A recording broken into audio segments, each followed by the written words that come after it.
garotas e garotos! Hoje estamos aqui para falar de Sharp Objects, que é uma série maravilhosa. E comigo está a Vivi, do Media Center também, e a gente vai conversar um pouco. Olá, gente! Bom, vamos falar um pouco aí dessa série, que é muito legal. Vamos avisar que vai ter muito spoiler. É muito importante falar disso, gente. Vai ter bastante spoiler, então cuidado se você ainda não assistiu, quer ver antes de saber das coisas, então cuidado. Bom, a série, pra falar bem raso, é uma jornalista que vai até a sua cidade natal pra poder cobrir 2 assassinatos, né, de meninas adolescentes. E aí, lá, ela começa a ter contato com o passado dela, que é uma coisa meio sombria. Então, a gente descobre várias coisas dela. Ela passou um tempo numa clínica psiquiátrica. Ela era alcoólatra e tem uma relação extremamente estranha com a família dela. Que é o que dá até mais vontade de assistir a série, porque você quer saber o porquê da relação ser tão conturbada. A série tem 8 episódios, de 1 hora cada. Na verdade, é uma minissérie, então provavelmente não vai ser renovada. Sim, pelo que eu vi, os diretores, eles queriam deixar bem real ao livro, né? Não colocar coisa a mais do que não está no livro, no caso. Sim, porque, embora ela não tenha ido até realmente o final do livro, eu acho que o objetivo foi deixar meio aberto a interpretações. E a gente vai comentar sobre o final aqui, lá pro final do podcast. Sim. A série foi dirigida por Jean-Marc Vallée. Ele é o mesmo diretor de Big Little Lies, que é outra série incrível da HBO. Isso também me instigou um pouco a assistir a série, eu já tava muito ansiosa, mas desde que eu vi que ele ia dirigir, eu fiquei muito, muito empolgada. Ela vem de um livro da Gillian Flynn. A Gillian também escreveu o livro que deu origem ao filme da Garota Exemplar, que ele é estrelado pela Rosamund Pike e pelo Ben Affleck, que é muito legal também. Na verdade, eu acho que é uma coisa meio dessa autora, falar sobre essa coisa mais sombria do feminino. E é pra contrastar também, de tanto a gente ver a mulher sendo sempre mocinha dos filmes.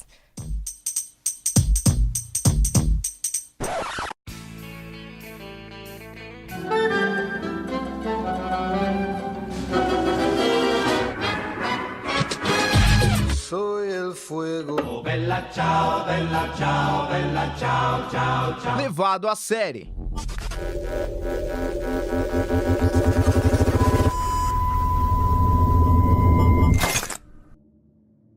Acho que não tem como falar dessa série sem falar da atuação das 3 personagens principais, né? Que é a Amy Adams, a Patricia Clarkson e a Elisa Scanlon. Scanlon, não sei. Não sei. Fica aí o questionamento. Que é a Camille, a Dora e a Emma, respectivamente. A importância da Amy é tanta que, tipo, o nome dela aparece antes do nome da série. Então, além de atuar, né, ela foi produtora executiva. E atuou maravilhosamente bem, que mulher. Maravilhosa. Enfim, eu acho que a gente vai falar um pouco de como a narrativa constrói essas 3 personagens e de como a cidade em si é construída, porque é muito legal. Mas também a gente vai falar sobre detalhes técnicos, porque eles têm grande importância na série, só que vai ficar mais pro final. Ok? Vamos lá. Vivi, fala um pouco da ambientação da cidade, o que você achou? Bom, a cidade é bem aquela coisa do interior, cidade americana do interior. É bem pacata e mostra mesmo que é bem pacata. Tipo, na série você sente o tédio, só de assistir você sente o tédio do lugar, assim. É uma cidade com pouquíssimas pessoas, né? Pouquíssimos habitantes. Eu acho que assim, tipo, num primeiro momento a gente sente que é aquela coisa bem interiorana, mas no jeito ruim mesmo, tipo, de todo mundo conhecer todo mundo. Mas também tem a questão boa, tipo, tem aquela questão meio hospitalidade e tal. Mas aí, conforme vai passando o tempo, a gente vê que é um lugar muito bizarro. A construção da série faz com que seja muito bizarro. Acho que você tem meio que uma sensação de claustrofobia dentro daquele lugar. E a Camille, né, que é a personagem principal, só das coisas que ela lembra, que é o que constrói a série, das lembranças dela, você começa a ver que desde quando ela era adolescente, nada mudou da cidade. Continua a mesma coisa, os mesmos costumes. Sim, é exatamente isso. É muito bizarro. Tem um episódio, que eu acho que é o 5º, que tem a festividade de Calhoun Day, que basicamente eles vão e comemoram um estupro e um abuso, porque isso fez com que a mulher que vivenciou isso, ela fez isso pra não... Proteger a honra do marido, isso. Que era soldado, né? Exatamente, eles celebram isso todo ano e fazem uma festividade pra interpretar esse acontecido. E é muito bizarro. E eles colocam os adolescentes pra fazer os papéis, eles encenam todas. Só de ver esse episódio, você já percebe o quanto é bizarro toda a história da cidade e dos habitantes, né? De colocar adolescentes pra retratar cenas de estupro, de abuso. Tanto, tipo, violência física, mas de sexual e psicológica. Acho que é legal a gente falar que gera a economia da cidade, é um abatedouro de porcos. Então, Que é da família da Camille, né? exatamente. E que são os mais ricos da cidade, Sim, praticamente. é a família que é exemplo da cidade, assim. É. E aí tem muita gente que trabalha lá e tal. Então, a maior parte dos empregos e do dinheiro da cidade vem de um matadouro. Então vamos falar também um pouco das cores que tem na série, principalmente na cidade, quando começa a mostrar, retratar a cidade na série. Tem muita cor verde, dá a sensação de algo meio envelhecido, de uma cidade meio pacata, assim mesmo. E é um tom de verde bem feio, tipo aquele verde musgo mesmo, de coisa velha. E a casa da Dora, que é da família da Camille, é um tom azul bem vibrante, assim, que destoa de toda a cidade, que é pra chamar bem a atenção daquela residência. Acho que depois dá pra entrar mais nisso, mas ela em si dissoa do resto da cidade. Sim. Se for pra parar, tipo, pra falar sobre as cores, essas coisas, tem muito pra se explicar, porque tem muita relação. Daqui a pouco a gente vai falar disso, mas vamos concentrar nos personagens, né? Bom, vamos falar um pouco sobre a protagonista, né? Ela é viciada em álcool e ela esconde isso de alguma maneira nela, né? Então ela tem N problemas e ela esconde, ela meio que coloca tudo pra dentro. Então é o vício em álcool, ela é meio obcecada, assim, em sexo e automutilação e tem diversos problemas familiares. E aí a gente constrói ela pelos flashbacks. E a imagem dela em si, quando você assiste a série, você acha esquisito, porque é uma cidade muito ensolarada, que parece que tá muito quente, só que a personagem tá sempre com roupas de manga comprida, sempre de calça. E aí depois você descobre que ela se automutila. Então ela tem cicatrizes no corpo inteiro e é por isso que ela tenta esconder com as roupas. E outra coisa muito... não interessante porque é ruim, mas assim, ela corta palavras, não são só simples cortes. É verdade. Ela tem uma coisa muito grande com palavras. E no final da série a gente vai descobrir que só tem um lugar no corpo dela que não tem nenhuma palavra marcada. E em cada episódio tem uma palavra em especial que depois você descobre que todas essas palavras que aparecem no começo dos episódios estão no corpo dela. Tem uma coisa muito legal na edição da série, que eles colocam em um frame uma palavra que não é a palavra inicial. Por exemplo, no primeiro episódio tem uma cena que ela tá indo pra Wind Gap, que é o nome da cidade, acho que a gente não mencionou. E aí, na placa de ida tem um momento que aparece, mude de ideia, mude sua cabeça. E aí, depois volta ao normal, a direção da cidade. Então, é muito legal, porque tem isso em vários e vários e vários momentos. Tem um vídeo na internet de um canal que ela analisa todas as palavras de todos os episódios. Eu vou deixar o link na descrição se vocês quiserem conferir, porque é muito interessante, dá pra entender muito a série com base nessas palavras. E no decorrer da série você não entende muito bem o porquê daquelas palavras, mas depois quando acaba, fica nítido na sua mente o porquê de cada palavra e da sensação que a Camille sente na série, cada palavra que retrata, assim. Sim. E outra coisa que a gente constrói muito a Camille, como eu já tinha mencionado, são os flashbacks. E é muito legal, porque a transição é muito imperceptível, assim. E aí eu tinha lido um pouco sobre que ela tinha que gravar com a atriz que fazia ela mais nova, pra dar essa sensação mesmo que nada aconteceu. Sério, é muito simples a transição.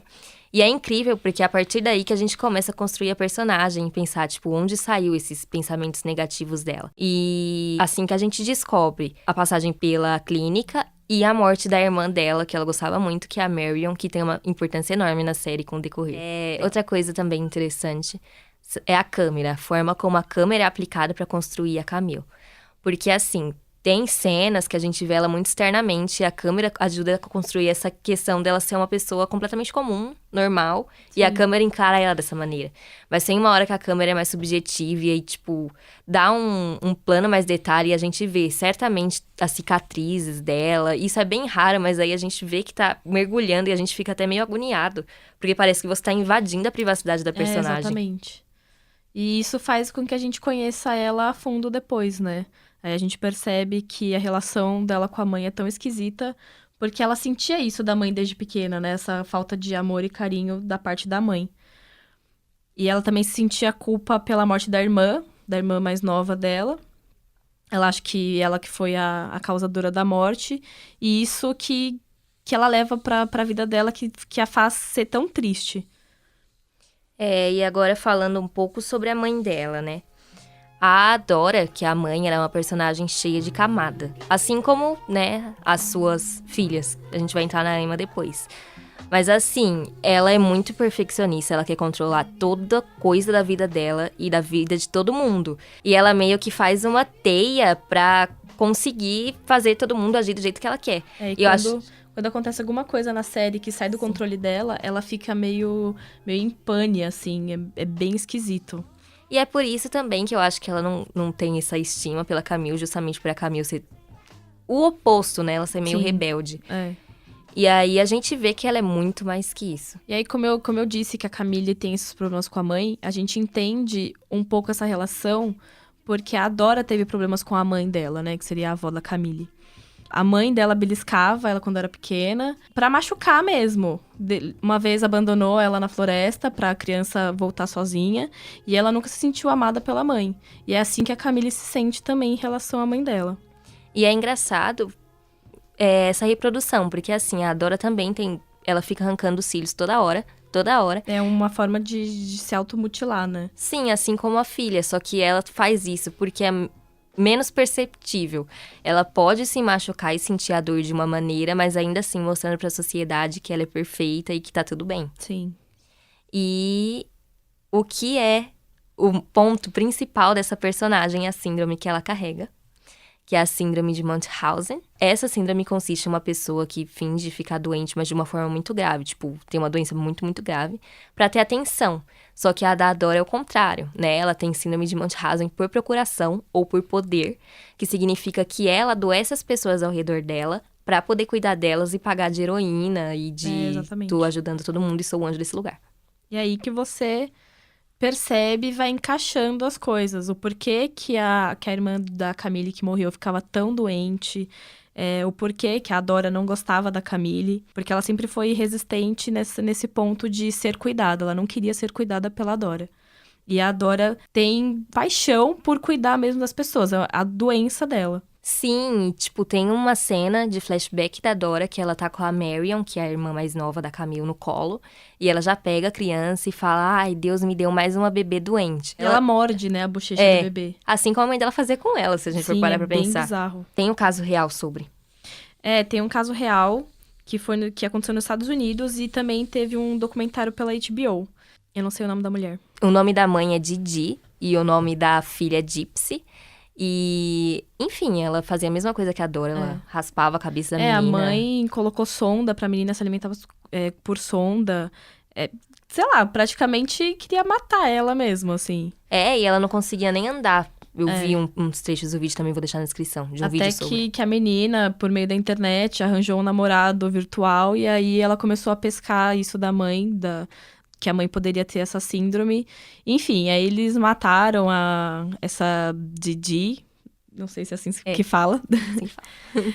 E aí você, lendo sobre essa matéria aí que aconteceu nos Estados Unidos, você começa a entender também toda a cabeça doente, assim, da pessoa que tem na personagem. E aí ela mata a mãe, nesse caso, e vai morar com um namorado, e depois de um tempo a polícia descobre e acha lá ela tranquilíssima, andando, com o cabelo crescendo, comendo normalmente. Sim, ela não é doente, né? Por ela nenhum momento. Normal. Sim, eu acho que, até onde eu sei, ela ainda tá presa, a filha, pelo que fez a mãe. E o namorado, eu não sei o que aconteceu com ele. Mas enfim, voltando à série. Sempre bom. Acho que agora a gente tem que falar da Emma.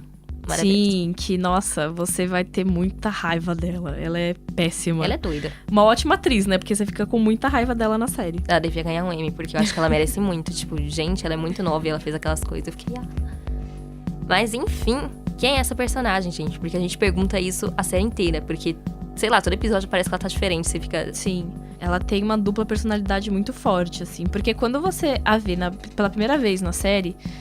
Você não percebe que é a mesma pessoa quando mostra a irmã da Camille. Você não vê que é a mesma pessoa. Verdade. Depois você percebe que é aquela que tava na praça, fumando e tal. Te causa um mal-estar muito grande essa dupla personalidade da Emma. Eu tenho uma confissão, porque eu achava muito estranho. Toda vez que elas se juntavam com a Camille, eu ficava muito perturbada. Eu falava, gente, vai acontecer alguma coisa muito errada. E aí, aquela cena que elas se drogam, eu não lembro que episódio era. Elas caem juntas e é muito perturbador. Eu fiquei, meu Deus do céu. É muito esquisito. Você não sabe nunca como que vai acontecer o negócio. Você fica meio que com uma tensão, assim. É bem estranho mesmo. E ela é meio controladora, assim, como a mãe. Então, eu acho que, tipo... Sim, dissimulada. Sim. E ela fala isso em um episódio pra Camille, que ela estava tendo um assunto sobre homem e tal.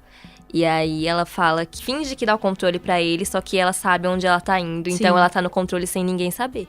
E isso acaba que faz todo sentido com o restante da série, porque é o que ela fez durante todos os episódios. Sim, exatamente. Com todas as pessoas ao redor dela. E outra coisa é que, assim, no livro ela tem 13 anos. Na série ela deve ter uns 15, 16, mas na livro... série fala que ela tem 17 anos, 17? Na verdade, é. Então, ela tem, sei lá, 17 anos, como a Vivi disse. E no livro ela tem 13, então torna tudo mais perturbador. Fica bem mais sombrio, né? Bem mais esquisito. Porque a gente pode falar spoiler já, né? Gente, muito spoiler muito grande. Quando a gente descobre que, tipo, ela que matou as meninas, a gente fica extremamente... E a gente descobre nos últimos 3 minutos da série. É. Só que todo mundo já desconfiava, porque ela era muito Na exótica. real, é uma imagem pós-crédito, né? Sim. É, que a gente descobre quando ela acha o coisinho na casa de boneca, o dente. Enfim. Depois a gente já fala do final, gente. Enfim, tipo, e ela gosta de violências. Sei lá, tem uma cena, é mais perturbador no livro, porque mostra com mais detalhes, mas na série também é bem esquisita. Ela amarra a porca no abatedouro da família dela, e aí vão vários porquinhos mamar na porca, e ela só fica olhando. Só fica observando, ela gosta de ver sofrer. A dor. Sim, e a Camille vê isso e acha muito esquisito, e todo mundo acha muito estranho. Mas ela gosta dessa violência. E tem uma citação muito legal no livro, que a Camille fala que uma criança que conviveu com a violência acha da dor um consolo. Bom, a gente vai falar agora sobre o chefe de polícia, que é o Bill Vickery. Isso. Ele é aquele cidadão normal de uma cidade pacata, né? Ele faz todo dia a mesma coisa. Então, ele levanta, toma o mesmo café da manhã. E isso fica bem acentuado, assim, na série, né? Porque mostra essa cena do cotidiano dele várias vezes. Sim. Pra você perceber que ele realmente é assim. Ele é simples, ele é conformado, ele tem a cabeça fechada. Então, assim, conforme ele foi desenvolvendo a investigação acerca dos casos das meninas... ele só fez o que a cidade queria que ele fizesse. Então, a cidade acreditava que foi o pai de uma delas e o irmão de outra delas, porque... Só porque eles eram esquisitos, assim, né? Na concepção deles. Aí ele acreditou totalmente. E pra ele eram os dois, então ele não investigava, de fato. Ele só procurava provas pra incriminar um dos dois. Exatamente. E outra coisa, que ele é completamente descrente da maldade das mulheres. Então, ele jamais achou que poderia ter sido uma mulher... que fez aquilo simplesmente porque uma mulher não seria violenta o suficiente. Sim. E tem o ponto também que ele é muito ligado à Dora. Eles têm uma ligação que não deixa claro na série, apenas que ele vai visitar ela quase todos os dias. E o marido da Dora tem muitos ciúmes dele. E aí fica um questionamento, né? Que talvez ele possa ser o pai da Camille. Mas isso não fica claro em nenhum momento. Não, eu vi um pessoal comentando isso. Gente, faz muito sentido. Porque o temperamento explosivo dos dois... Gente, fica aí o questionamento. Mas enfim, o outro detetive, que é o Willis, ele... Que veio de fora da cidade, né? Sim, ele é de um lugarzinho maior. Que eu não lembro qual é. Ele, apesar dele também não achar que foi uma mulher, ele ainda tem um argumento que ele acha que não teria força física necessária. Mas ele também... não tem a força física necessária porque arrancaram os dentes de uma das meninas. Das duas. Das duas? Sim. Acho que eu não assisti direito.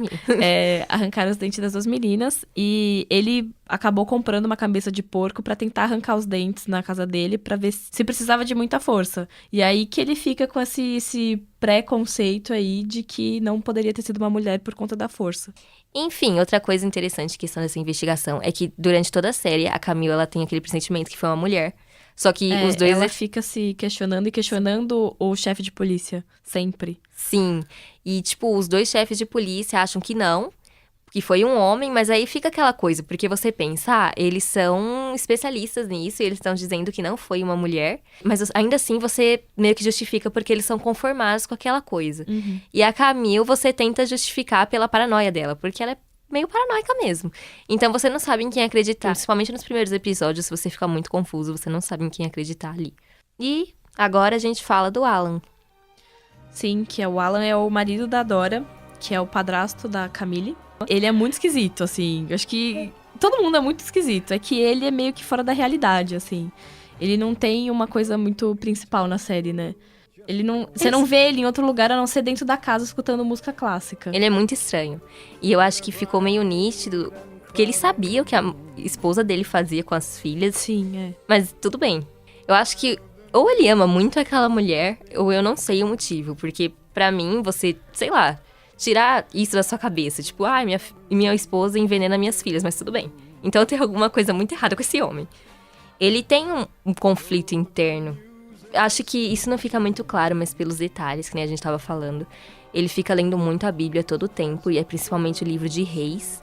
E o livro de Reis tem uma relação com o rei Salomão, e é uma coisa super conflituosa, assim, dentro da Bíblia. E também ele lê um provérbio, deixa eu achar aqui.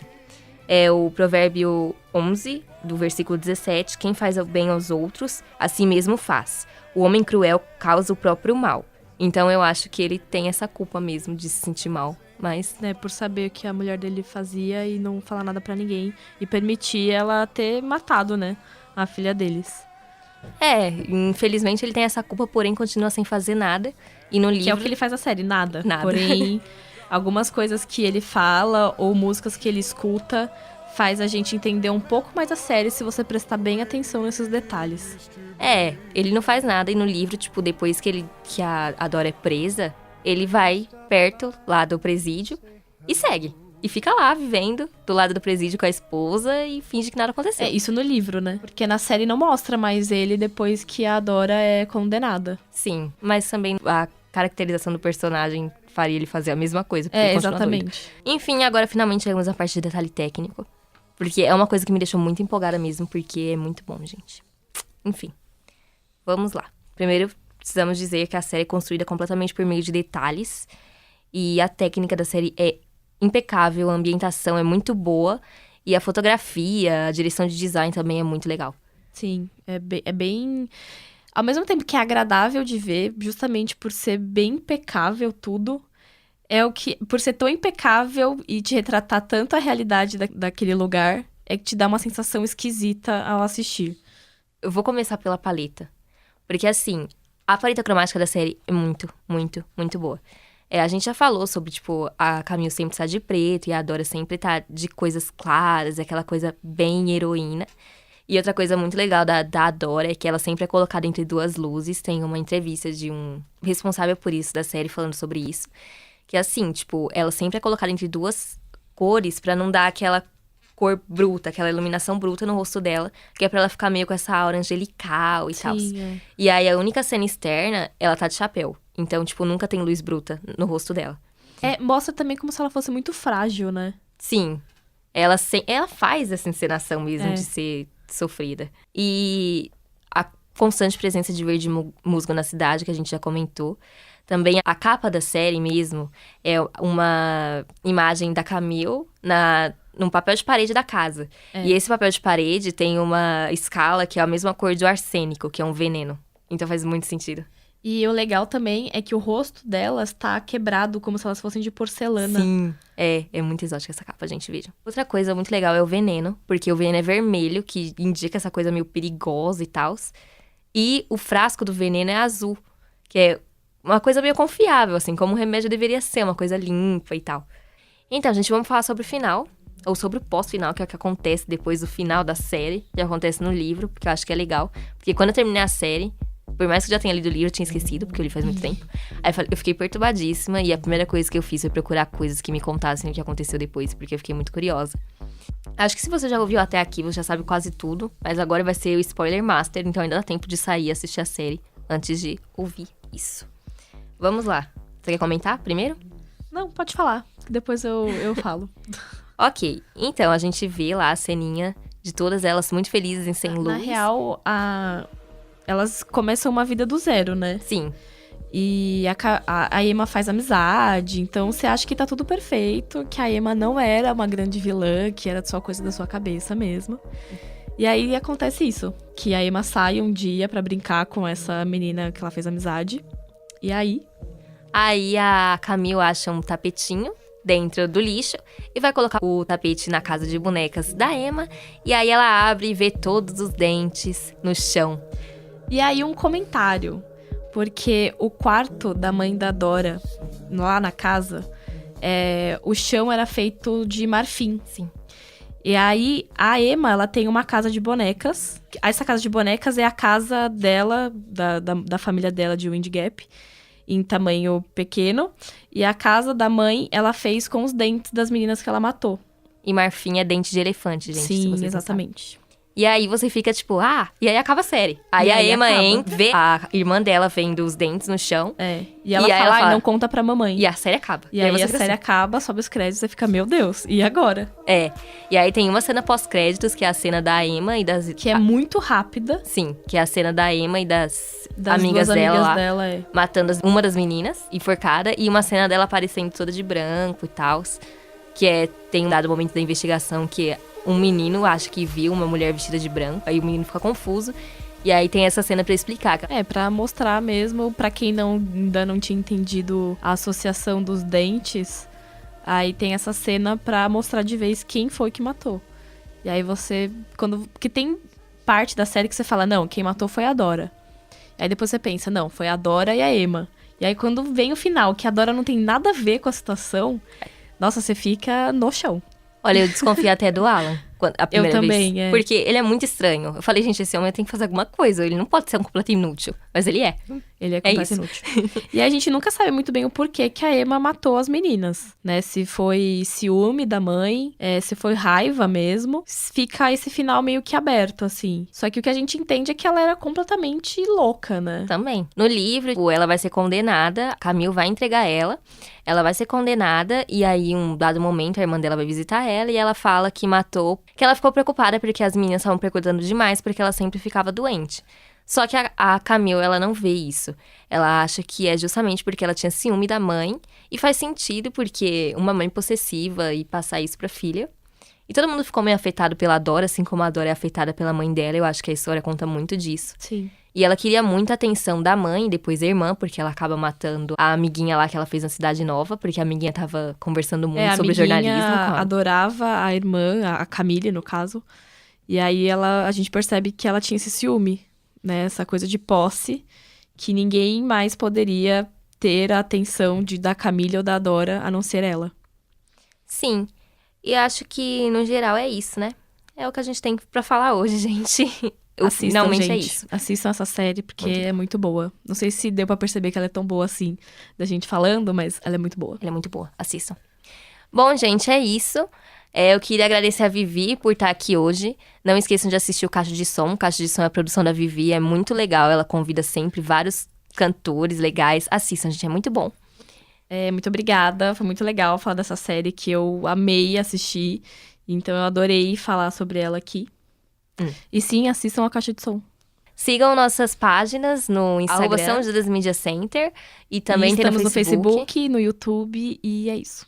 É isso, gente. Sigam o Media Center. Obrigada!